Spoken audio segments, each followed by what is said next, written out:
नमस्कार, आप देख रहे हैं प्योर पॉलिटिक्स, साथ में आपकी शिखा ठाकुर। बिहार में नई सरकार के गठन की प्रक्रिया के साथ ही संभावित मंत्रियों के नाम को लेकर के अटकलें लगनी शुरू हो गई। सूत्रों के मुताबिक इनमें बीजेपी से 2 डिप्टी सीएम संभव हैं। सूत्रों के मुताबिक सम्राट चौधरी का नाम तो डिप्टी सीएम के लिए तय है और इसके साथ ही बीजेपी और जेडीयू से 13 मंत्री बनाए जाने की भी संभावना है। इसके अलावा एनडीए के सहयोगी दलों से भी मंत्री बनाए जाने हैं। कौन से नाम होंगे जिनको नीतीश मंत्रिमंडल में जगह मिलने वाली है, इसी पर हम प्योर पॉलिटिक्स में आज करेंगे चर्चा। सर्वेश, मेरे सहयोगी इस समय पटना से हमारे साथ जुड़ गए हैं। सर्वेश, कई संभावित नाम जिसको लेकर के चर्चाएं हो रही हैं। सबसे पहले तो नीतीश कुमार की सरकार बन रही है, ये कहा जा रहा है। सूत्रों के हवाले से जानकारी है, ये भी लगभग फाइनल है और पुख्ता है कि नीतीश ही सीएम रहेंगे। डिप्टी सीएम के नाम को लेकर चर्चा हो रही है, जिसमें एक नाम सम्राट चौधरी का है, दूसरा जो है संभावनाएं हो सकती हैं। मंत्रिमंडल में कौन कौन हो सकता है, क्या कुछ बातें इस समय पटना की गलियों में है? शिखा, देखिए, मंत्रिमंडल में जो नाम शामिल होने वालों में जिनका नाम सामने आ रहा है उसमें जेडीयू कोटे से विजेंद्र यादव, विजय चौधरी, अशोक चौधरी, श्रवण कुमार के नाम सामने आ रहे हैं। जमा खान, मदन सहनी का भी नाम सामने आ रहा है। इसके अलावा अगर बीजेपी की बात करें तो सम्राट चौधरी डिप्टी सीएम बनेंगे, इस बात के पर लगभग मुहर लग गई है, क्योंकि नीतीश कुमार के साथ आज भी आपने देखा होगा कि राजभवन जाने वाले जो शख्स थे वो सम्राट चौधरी और विजय चौधरी थे। तो सम्राट चौधरी का डिप्टी सीएम बनना लगभग तय है, क्योंकि उनका परफॉर्मेंस भी एक तरह से कहा जाए तो बेहतर रहा है और बेहतरीन कार्यकाल रहा है। उनका मुखर नेता हैं और मुखर तौर पे बोलते भी हैं, तो एक तरह से, और युवा चेहरा भी है पार्टी की तरफ से। तो सम्राट चौधरी को एक बार फिर से डिप्टी सीएम बनाया जा सकता है। हालांकि बीजेपी रिपीट बहुत कम ही करती है, लेकिन सम्राट चौधरी इस बार रिपीट हो सकते हैं। जो बाकी नामों की जो चर्चा चल रही है मंत्रिमंडल में शामिल होने वाले बीजेपी कोटे के, उसमें नितिन नवीन, मंगल पांडे का नाम शुमार है। इसके अलावा आप देखेंगे कि अगर बात करें एलजेपी-आर की, तो वहाँ से भी 3 लोगों के नाम सामने आ रहे हैं। संजय पासवान, राजू तिवारी का नाम सामने आया है और एक अन्य व्यक्ति को भी मंत्री बनाया जा सकता है। और एलजेपी की बात अगर हमने कर ली, अब हम की बात करें तो हम से स्नेह जो है वो जीतन राम मांझी के बेटे संतोष मांझी को मंत्रिमंडल में शामिल किया जा सकता है।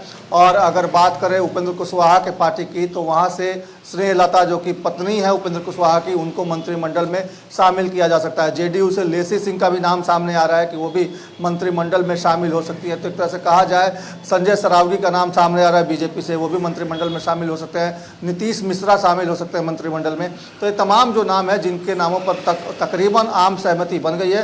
हालांकि पार्टी आलाकमान के पास तमाम नामों की सूचियाँ गई हैं, पार्टी आलाकमान की तरफ से मुहर लगाई जाएगी। तो दूसरा डिप्टी सीएम कोई नया चेहरा हो सकता है, ये कहा जा रहा है। क्या इसको लेकर के कोई चर्चाएं, सर्वेश?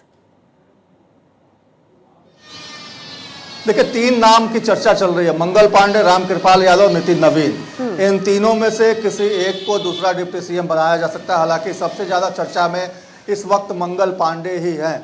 लेकिन बीजेपी देखिए चौंकाती है। बीजेपी जो फैसले लेती है वो चौंकाने वाले फैसले लेती है। चर्चाएं तो चलती हैं, लेकिन जब ताजपोशी की बात आती है तो चेहरे बदल जाते हैं। कई बार ऐसा देखने को मिला है। हालांकि माना यही जा रहा है कि मंगल पांडे, जिन्होंने कि उस सीट पे जीत हासिल की है जहां से लगातार जो आरजेडी का गढ़ रहा है, जो पूर्व विधानसभा अध्यक्ष रहे और बिहारी चौधरी, उनको मंगल पांडे ने हराया है। तो वैसी परिस्थिति में मंगल पांडे को ये रिवार्ड मिल सकता है डिप्टी सीएम का। सर्वेश, बने रहिएगा, क्योंकि एक बार जरा सुनवा देते हैं कि हिंदुस्तान आवामी मोर्चा के अध्यक्ष जीतन राम मांझी क्या कुछ कह रहे हैं इस पूरे विषय को लेकर। सारी बात समाचार पत्रों में दिखाया जा रहा है, मीडिया में दिखलाया जा रहा है, उसमें अपने व्यक्तिगत रूप में हमको कहने का कुछ नहीं है। व्यक्तिगत ये हम लोग जानते हैं कि 20 तारीख को शपथ ग्रहण होगा, प्राइम मिनिस्टर भी वहाँ जाएंगे। हम लोगों को भी जाने के लिए कहा गया है। यहाँ कुछ आवश्यक काम के लिए आए हुए थे, आज भी आवश्यक काम है। लगता है कि आज काम करके आज ही बैक हो जाएंगे हम पटना। तो हम सिर्फ इतना ही जानते हैं कितने मंत्री बन रहे हैं, उसका नाम तो आ ही रहा है कि 35-36 मंत्री बनेंगे। उसमें 15-16 जब भाजपा के होंगे, 14-15 होंगे इनका जेडीयू के, और 3 होंगे लोजपा के, और 1-1 होंगे हिंदुस्तानी आवाम मोर्चा सेकुलर के और रालोसपा के। इतनी बातें लगभग समाचार पत्रों में या मीडिया में देखी जा रही है। ऑथेंटिक कुछ नहीं कहा गया है, हम लोगों से कोई बात नहीं हुई है। तो ये है। और आपके माध्यम से बिहार की जनता को बहुत बहुत धन्यवाद देते हैं कि लैंडस्लाइड विक्ट्री उन्होंने दी है। सर्वेश, अभी हमने जीतन राम मांझी को सुनाया। जाहिर है जो घटक दल हैं उनके अंदर भी बहुत सारी अभिलाषाएं हैं, बहुत सारी आशाएं हैं। सीट शेयरिंग के समय में भी बिहार में कुछ तस्वीरें नजर आई थी जिसमें वक्त लगा, कोई मानने को तैयार नहीं था। ऐसे में जब सरकार का गठन होगा तो जाहिर है यहाँ भी रस्साकशी का माहौल जरूर होगा।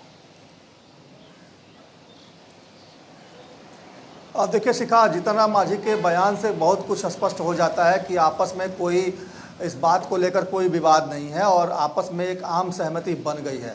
हालांकि पोर्टफोलियो को लेकर थोड़ी बहुत रस्साकशी की उम्मीद हो सकती है कि हो जाए, और क्योंकि चिराग पासवान कुछ बड़ा पोर्टफोलियो मांग रहे हैं ताकि उनका कहना है कि उनके जो मंत्री हों उनको काम करने का मौका मिले, वो काम करें, उनका काम दिखे, ताकि अगली बार जब जनता के बीच में जाएं तो अपने काम के नाम पर भी वोट मांग सकें। तो इस तरीके से चिराग पासवान की एक तरह से कहें तो मंशा जरूर है कि कुछ बड़ा पोर्टफोलियो उनको मिले। लेकिन दूसरी तरफ जहाँ तक बात हिंदुस्तानी आवाम मोर्चा की या राष्ट्रीय लोक मोर्चा की है तो वहाँ पे इस तरह की बात नहीं है। उन लोगों को पता है कि उनको क्या मंत्रालय दिया जाएगा, क्योंकि एक आम सहमति आपस में बना ली गई है और आम सहमति जब बन जाती है तभी इस तरह के बयान सामने आते हैं। जीतन राम मांझी तो जानती हैं आपकी फायर ब्रांड नेता हैं और कई मौक़ों पर मुखर तौर पे विरोध भी करते हैं, खुलकर बोलते हैं। अगर उनको कोई चीज़ बुरी लगती है तो वो मन के अंदर नहीं रखते, उसको जाहिर कर देते हैं।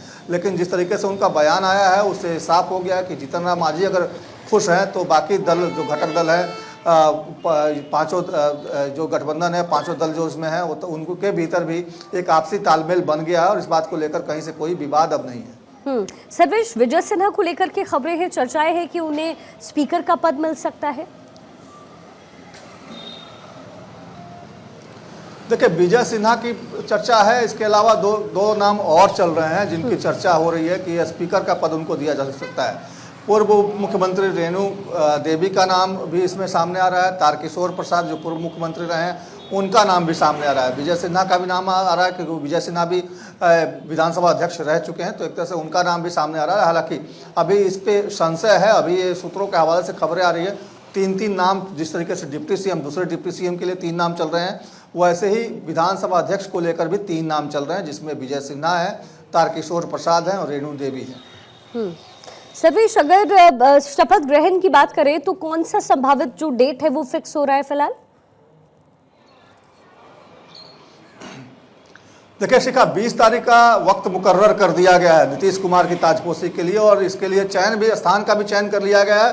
पटना का ऐतिहासिक गांधी मैदान, वहाँ पे कामकाज भी शुरू हो गया, तैयारियां भी शुरू कर दी गई हैं। 4 दिनों के लिए आम लोगों के लिए गांधी मैदान में प्रवेश वर्जित कर दिया गया। आज ही तमाम अधिकारियों ने जाकर वहाँ पर मुआयना किया है, स्थल का निरीक्षण किया है, कहाँ पे मंच बनेगा, कहाँ पे जो आगंतुक आएंगे, जो गेस्ट होंगे, जो खास मेहमान होंगे इस शपथ ग्रहण समारोह के, उनका मंच कहाँ बनेगा, मंच पे कितने लोग बैठेंगे। बगल में भी 2 मंच बनाया जा रहा है जिसपे कि जो गेस्ट सूची है, गेस्ट लिस्ट है, वो बहुत बड़ी लंबी चौड़ी है, तो उसको देखते हुए भी अलग अलग मंच बनाए जा रहे हैं। और इसके अलावा सामने लोगों के बैठने के लिए मीडिया गैलरी बनाई जा रही है। महिलाओं के लिए खास तौर पे व्यवस्था की जा रही है ताकि महिलाएं भारी तादाद में क्योंकि आएंगी, जिस तरीके से उन्होंने वोट किया है, तो उनके लिए अलग बैठने की व्यवस्था। इस तरीके से तमाम वो एहतियाती कदम है जो आज से ही उठाने शुरू कर दिए गए हैं। तो 20 तारीख को वो दिन होगा जिस दिन नीतीश कुमार की ताजपोशी एक बार फिर बिहार के मुख्यमंत्री के तौर पर देखने को मिलेगी। सर्वेश, एक और अटकलें थी जो लगातार लगाई जा रही थी कि किसी महिला को भी डिप्टी सीएम का पद दिया जा सकता है। देखिए, बिल्कुल ये बातें जो हैं ये आ रही हैं और अभी इस पे हालांकि मुहर नहीं लगी है, लेकिन ये बात भी हो रही है कि जिस तरीके से महिलाओं ने इस चुनाव में अपनी भागीदारी निभाई है, जिस तरीके से एनडीए को प्रचंड बहुमत मिला है और उसमें महिलाओं की जो भूमिका रही है, तो महिलाओं को उसका रिवार्ड दिया जाए, मंत्रिमंडल में भी उनकी संख्या बढ़ाई जाए। और इसके अलावा डिप्टी सीएम को लेकर भी ये चर्चा चल रही है कि किसी एक महिला को डिप्टी सीएम भी बनाया जाए, क्योंकि बीजेपी पहले भी रेणु देवी को डिप्टी सीएम बना चुकी है, तो वैसी परिस्थिति में एक अन्य महिला, किसी अन्य महिला को डिप्टी सीएम बनाया जा सकता है। हालांकि अभी इस पे नाम खुलकर सामने नहीं आया कि वो महिला कौन सी होंगी या सच में किसी महिला को बनाया जाएगा या नहीं बनाया जाएगा, लेकिन फिलहाल जो डिप्टी सीएम का नाम चल रहा है उसमें 3 ही नाम अभी सामने आए हैं, जिसमें मंगल पांडे, रामकृपाल यादव और नितिन नवीन का नाम सामने है। लेकिन हो सकता है कि इसमें कुछ फेरबदल हो, क्योंकि बीजेपी चौंकाती है, जैसा मैंने कहा कि चर्चा किसी की भी चलती है और जब ताजपोशी की बारी आती है तो चेहरा बदल जाता है। तो हो सकता है कि इस बार कोई महिला भी डिप्टी सीएम के तौर पर फिर से बीजेपी की तरफ से काबिज दिखे। अच्छा सर्वेश, वो वक्त याद आता है जब एलजेपीआर प्रमुख जो हैं उन्होंने कहा था कि अगर हम 29 में 29 सीटें जीत जाते हैं तो डिप्टी सीएम का पद एक हमको भी मिलना चाहिए। ये चिराग पासवान की तरफ से सर्वेश कहा गया था। अब उतनी सीटें तो नहीं मिली है, लेकिन जिस तरीके से बार्गेन किया है चिराग पासवान ने पूरे चुनाव के दौरान में और जो परिणाम सामने आए हैं उसके बाद क्या लगता है कि मंत्रिमंडल में कोई बार्गेनिंग पावर रख सकते हैं चिराग पासवान? जी बिल्कुल रख सकते हैं चिराग पासवान। चिराग पासवान इस बात का इशारा भी कर चुके हैं। प्रेस कॉन्फ्रेंस जब परसों उन्होंने किया था तो उसमें साफ तौर पे कहा था उन्होंने कि हम 19 सीटें जीत कर आए हैं, हमारा स्ट्राइक रेट 100% का लोकसभा में रहा था, इस बार भी स्ट्राइक रेट हमारा बहुत बेहतर है।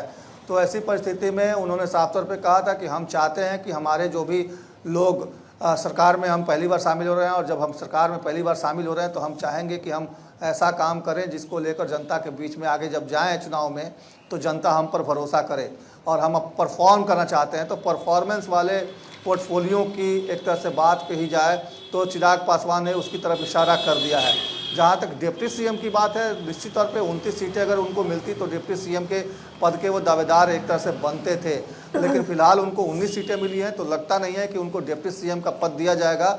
उनको संतोष करना पड़ेगा मंत्री पद से ही। सर्वेश, यानी कि आप कह रहे हैं कि जो घटक दल हैं वो भी इस समय एकजुट होते हुए नजर आ रहे हैं, और हमने मैक्सिमम उन सीटों पर भी देखा है सर्वेश, क्योंकि मैं भी ग्राउंड पर थी, आप भी होते हैं। तो एक और बात जो बहुत ही हमने क्लोजली मॉनिटर किया ये वो था कि जो कैंडिडेट्स बीजेपी के थे वहां समीकरण जो भी बन रहा हो, लेकिन प्रधानमंत्री मोदी की मौजूदगी और गृह मंत्री अमित शाह की मौजूदगी की वजह से उन कैंडिडेट्स को भारी मात्रा में वोट मिले हैं। ऐसे में बीजेपी जो है वो अपनी पूरी तरीके से बखत रखती है। अब जेडीयू और बीजेपी के बीच में भी सीट का अंतर बहुत ज्यादा नहीं है, तो इस बार नीतीश कुमार भी पूरी तरीके से बार्गेन करने की पावर में है।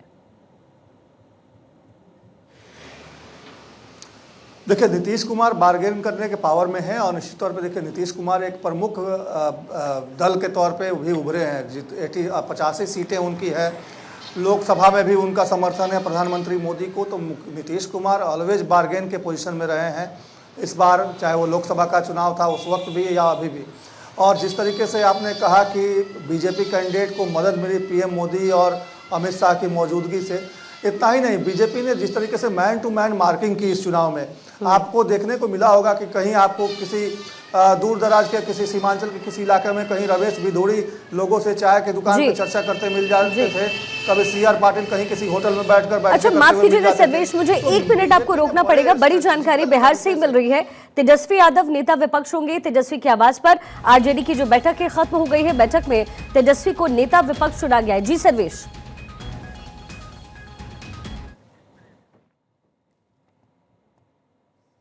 संभव नहीं है।